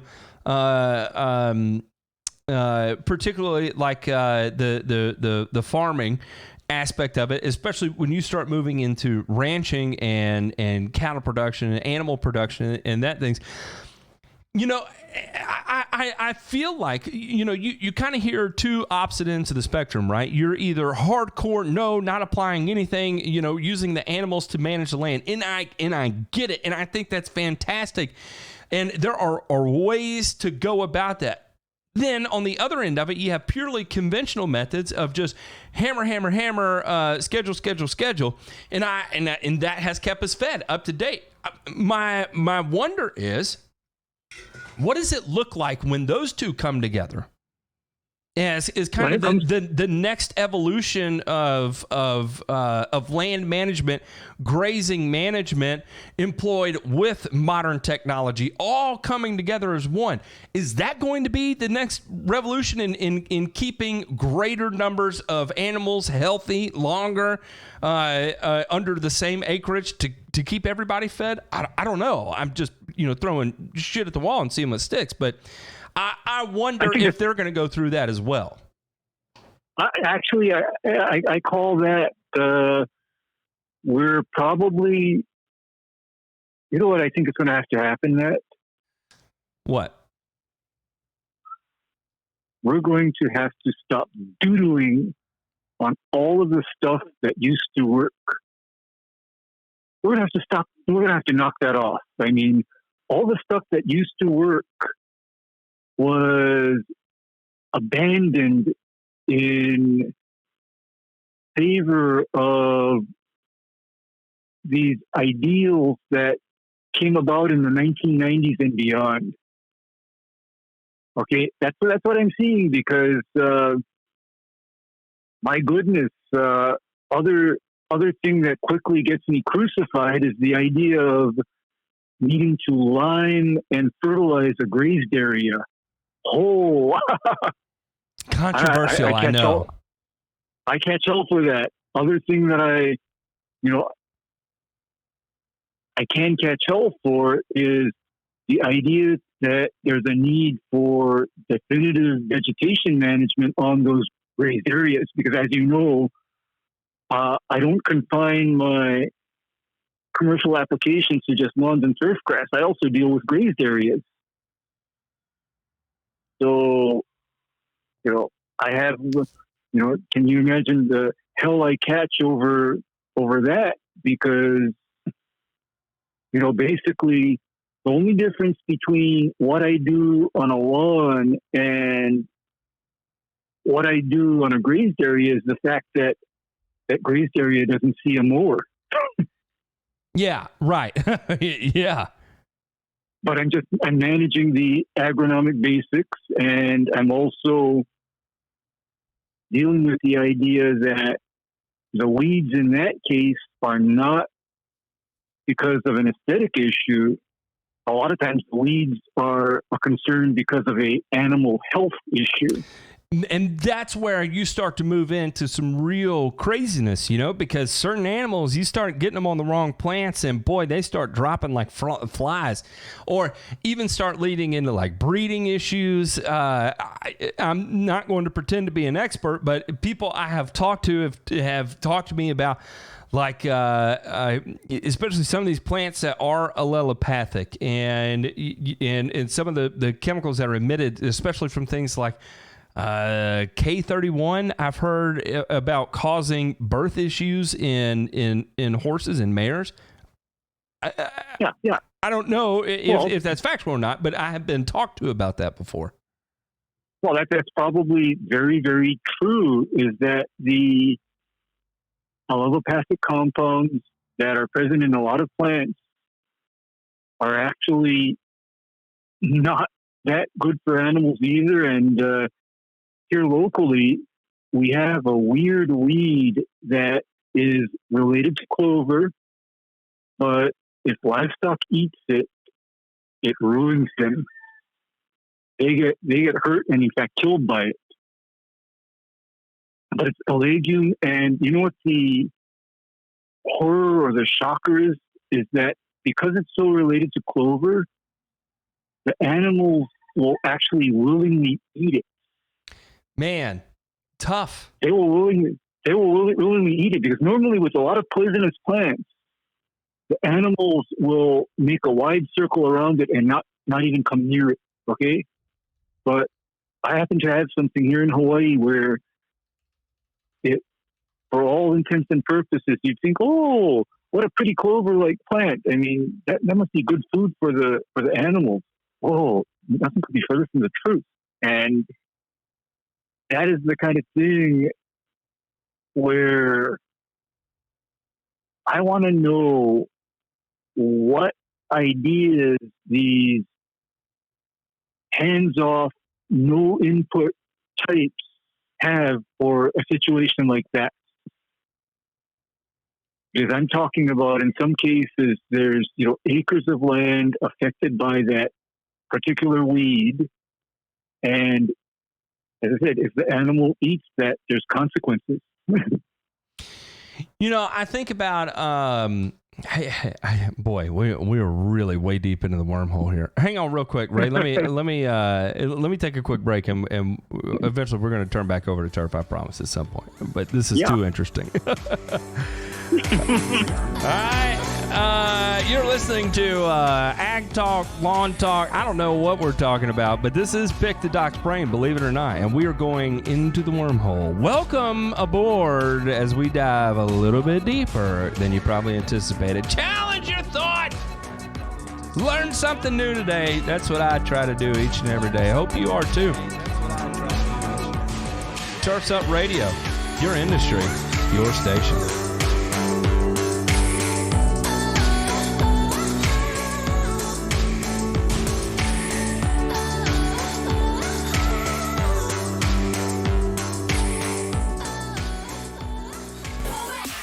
Playing the best music.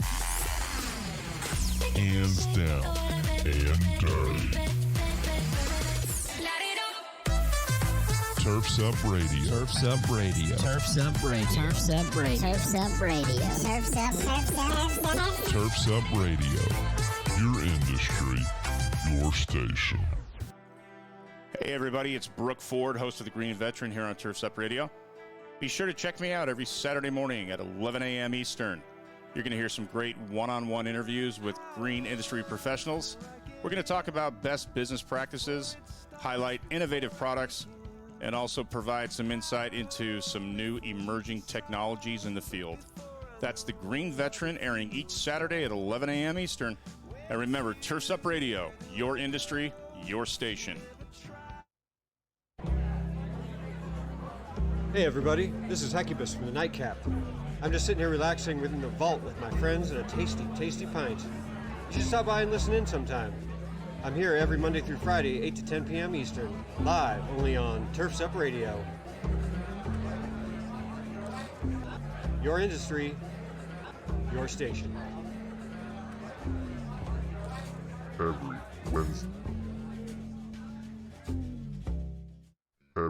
Wednesday night. Uh-oh, guess what day it is? Hump Night with The Duck. 7 Pacific, 10 Eastern. Only on Turf's Up Radio. Hump day? Do we have to put up with this? The Rock! The Hot Place! You're not the top. Did I say something wrong? The Duck. On Turf's Up Radio. Turf's Up Radio. Your industry, your station. Quack, quack, quack.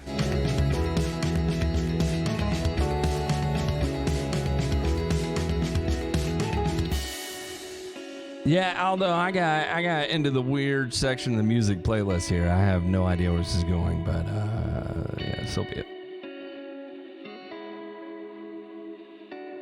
All right, Ray, we're back, and I'm gonna put you through just real quick, kind of rapid fire on some lawn questions here. And any recommendations? I renoed a front yard 9 days ago, had a 3-hour downpour 3 days in. Seed is germinating wavy rows from the water washing it. How long should I wait to get out on it and throw down more seed? I would probably do that pretty quickly. What are your thoughts, Ray? I probably agree and get that fixed as soon as possible. I mean, I guess you're running out of season here.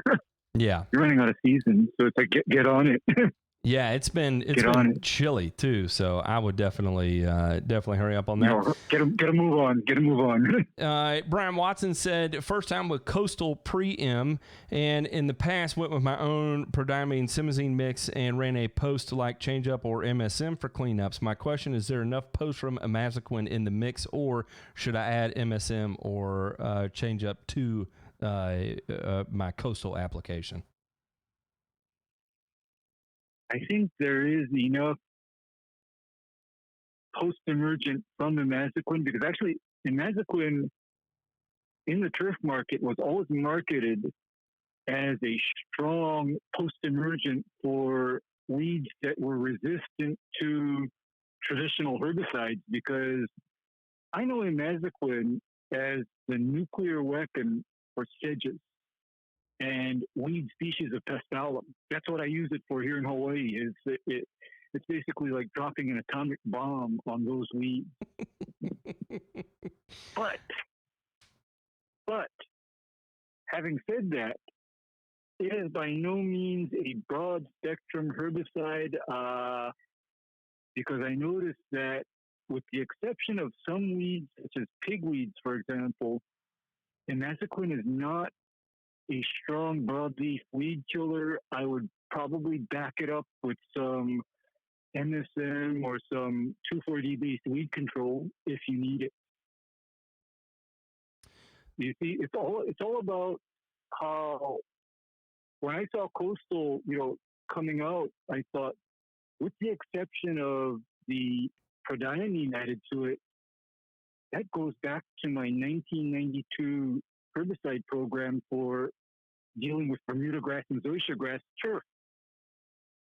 I mean, they're just, somebody must have overheard me talking at one of these turf grass events. Yeah. They said it was some guy down in Louisiana, but we all know the truth, Ray. Is it worth to spray out tournament ready on a freshly overseeded lawn? Do you know what that means? I don't know what that means. Tournament ready is a wetting agent. Okay. Has like, why do you need a wetting agent right now? It's like that would be my question, is why do you need it? Because if it's freshly overseeded, like, do you have irrigation? If you don't have irrigation, maybe I could vie for it going in that. I mean, is it a water retention agent, or is it going to be a penetrant? Okay, tournament ready is strictly a penetrant agent that makes water go into or infiltrate hydrophobic soils or hydrophobic conditions, because I myself, I've used tournament ready when I have a problem where a turf area dries down so much that afterward that area rejects water.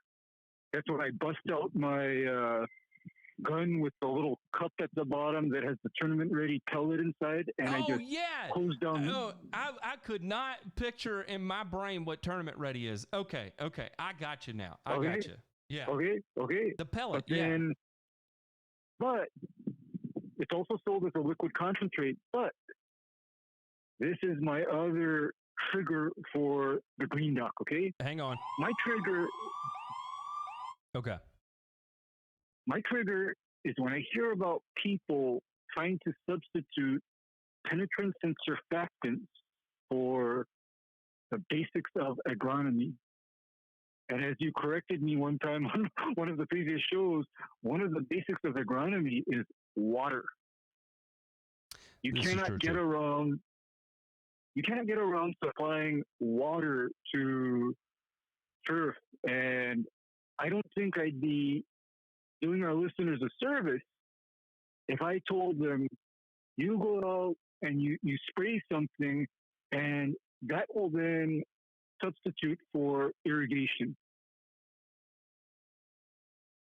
Okay? I don't see that happening. So why would we need tournament ready right now? Because as I said, my usage of tournament ready is extremely specific, and that is if I run into a problem where a previously maintained turf area has dried down so much that the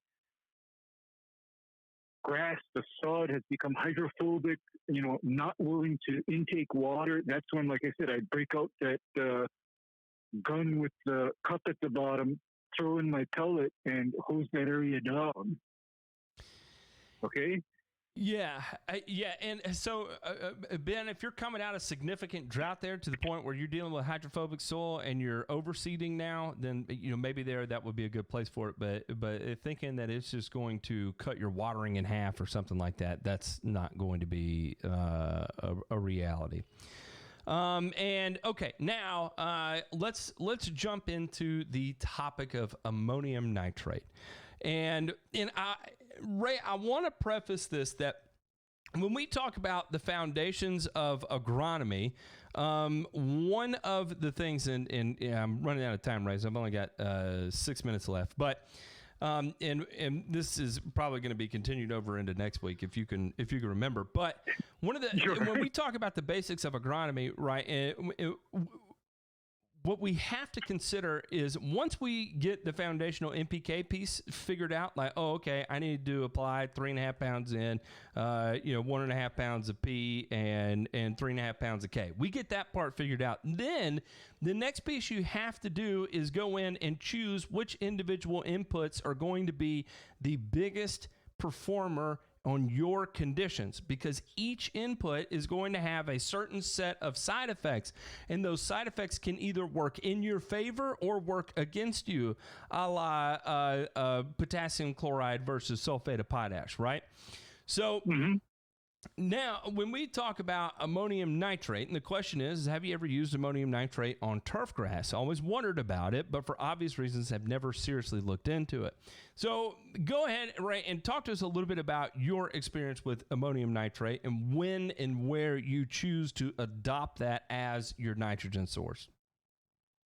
Well, ammonium nitrate has been the gold standard of available nitrogen for turf dealing with cold and cloudy conditions, because nitrate-formed nitrogen does not need to undergo any kind of bacterial transformation to be taken up by the turf. It is, in other words, you put down ammonium nitrate, you can get a response in less than 7 days from that nitrogen. And that's even in suboptimal temperatures. Having said that, that 3400 is also rather unforgiving, because when I could legally get ammonium nitrate here in Hawaii, that was back in the 1990s before 9/11. And I'd, apply like a half a pound of ammonium nitrate in a tank mix on turf.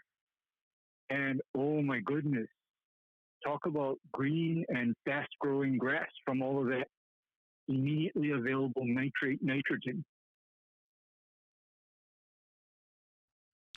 So, yeah, and I can say that through repeated use without sufficient NP and K, adopting an ammonium nitrate like program, you're eventually going to thin the grass, and that's just been my experience with it with Bermuda in the transition zone, especially if you are lacking that P and K piece, because you got to remember you're going to be churning through some growth there, some significant growth.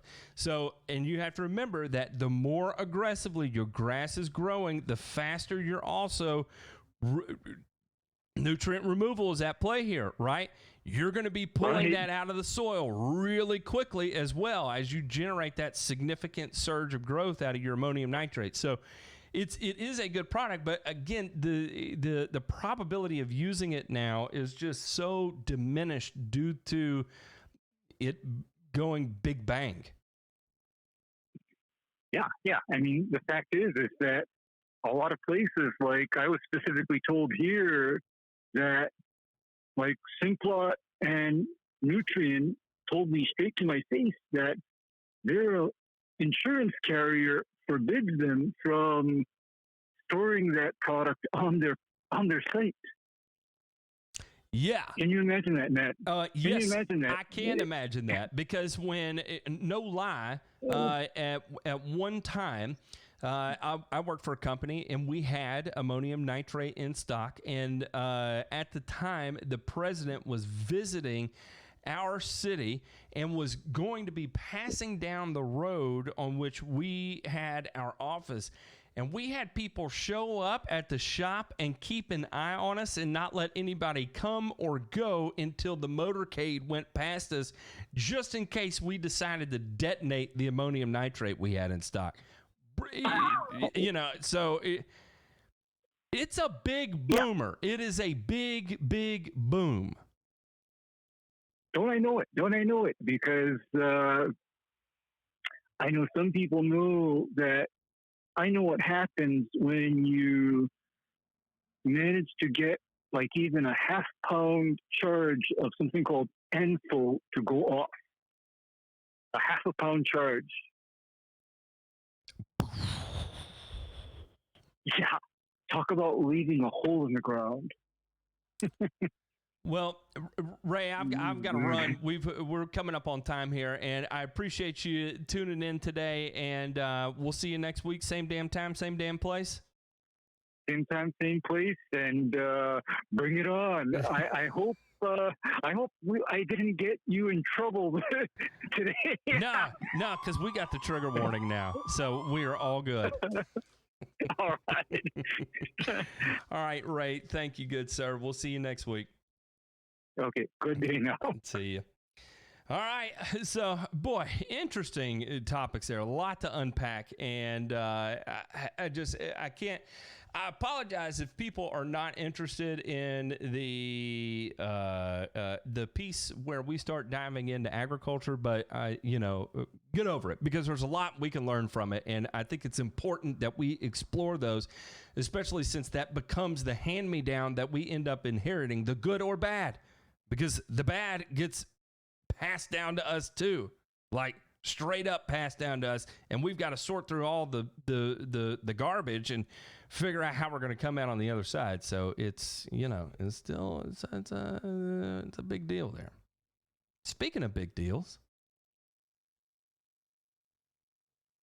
what? Where's the big deal? What are you doing? Who's the big deal, man? You're the big deal. How are you feeling? I said you got no cast on? No casts. No. How much pain are you in still? Very much. A lot. Gosh. Yeah. I can't even lift a White Claw up. So you know that sucks. No, man. No. That's where you have to use your teeth and pick it up like that, and then turn it up while you hold the tab in your mouth and use big lips to funnel it in straight into your gullet. Jesus. Oh man. Hey, I gotta ask you something. Let me find it real quick. Yeah. Let's like, oh my God, let's see if I can find it. Jesus. Boy, I tell you what, I read one of your text messages yesterday and I burst out laughing. Did it? Yeah. I think I know which one you're talking about. Yeah. Before the meeting. Goodness, yes. I burst out laughing. I don't know which one you're talking about. I was not expecting to read that. I had terrible self-saying. I was coming out of the woods and I'm flipping through trying to get caught up and saw that, and it was hilarious. I almost threw up. Let's see. My God, man, why can't I find it now? I was going to ask you this. Oh, Jesus. No, find it. Hey, I'm in no rush here. Bruh, what is it? Oh, my God. wonder if this is one of those. Is it a turf question? I need to know if it's a turf question. It's not a turf question. Excellent. I love giving life advice too. It's a family question. Oh, even better. Yeah, let me see. Even better. Because let me tell you, for anybody that's listening out there, I can give better familial advice than anybody you've ever met. Just ask my wife. We have a perfect relationship. I'm the perfect husband. I'm messy, unorganized. Can't cook worth the hell. I mean, it's just, you couldn't ask for a more stable household than we have right now.